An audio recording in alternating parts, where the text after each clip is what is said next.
السلام علیکم ورحمۃ اللہ تعالی وبرکاتہ۔ آئیے ہم آج آپ کو بتاتے ہیں کہ قرآن مقدس میں کتنے انبیاء کرام کے نام ذکر کیے گئے ہیں۔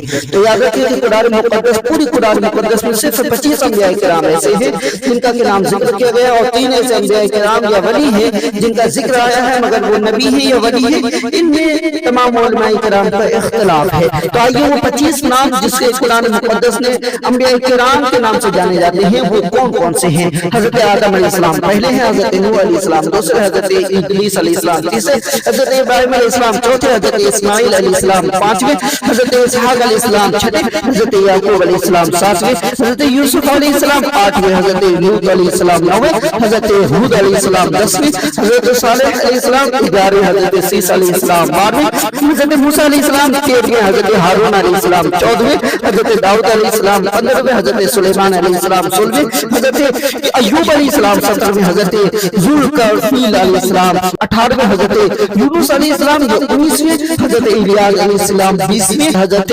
یسوع علیہ السلام 21ویں، حضرت زکریا علیہ السلام 22ویں، یحییٰ علیہ السلام 23ویں، حضرت عیسیٰ علیہ السلام 24ویں، اور اخیر میں ہمارے پیغمبر احمد مصطفیٰ محمد مصطفیٰ حضور سرور دو جہاں علیہ الصلوۃ والتسلیم، جسے یاسین و قرآن فرقان کہہ کے قرآن پکارا، جن کا قرآن مقدس میں کل 7 نام ذکر آیا ہے۔ ہمارے احمد مصطفیٰ کو قرآن مقدس 7 ناموں سے یاد کیا ہے۔ پہلا حضرت محمد احمد دوسرا، اور طٰہٰ تیسرا، یاسین چوتھا، مزمل پانچواں، المدثر چھٹا، اور عبداللہ 7واں۔ یہ 7 نام سے ذکر کیا گیا ہے برادران ملت اسلامیہ۔ اب آئیے میں بتاتا ہوں وہ 3 نام ہیں جسے قرآن مقدس نے تو پکارا ہے مگر علماء کرام اس کے نبی یا ولی ہونے میں شک کرتے ہیں۔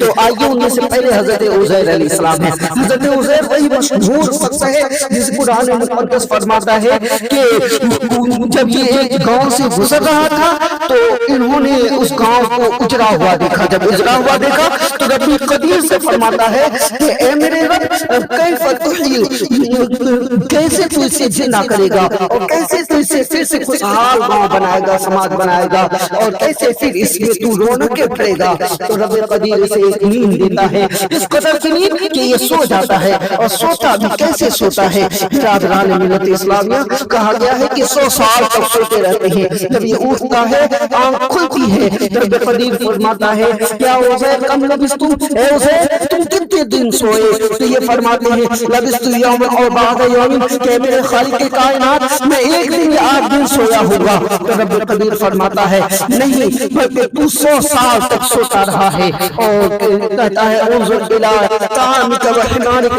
دیکھ تو اپنے کھانے کی طرف اور اپنے گدھے کی طرف۔ جب یہ دیکھتے ہیں گدھے کی ہڈیاں گل چکی تھی، جسم گل چکا تھا، جسم فنا ہو چکا تھا، زمین سے ان کی ہڈی بوش ہو چکی تھی اور ہڈی چمک رہی تھی۔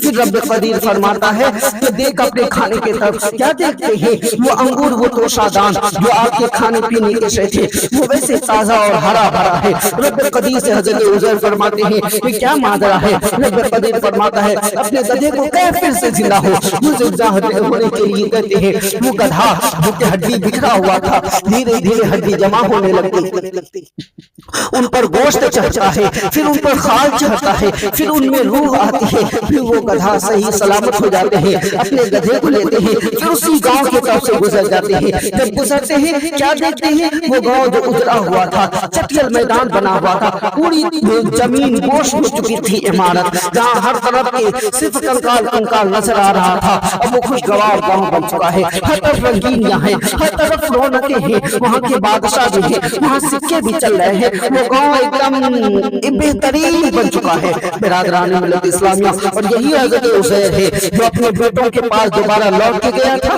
تو اس وقت ان کے بیٹے 100 سال کے ہو چکے تھے، اس وقت حضرت عزیر صرف 40 سال کے تھے۔ یہی ایک باپ بیٹا ہے جو اب باپ بیٹے سے بھی بڑا عمر میں ہو گیا تھا، کیونکہ جب حضرت عزیر سوئے تھے ان کی عمر ٹھہر گیا تھا، اور جب یہ 100 سال کے بعد جاگے ہیں تو اب ان کا عمر وہی 40 سال والا تھا۔ اس لیے تو حضرت عزیر فرماتے ہیں لبثت یوما اور بعد یوم۔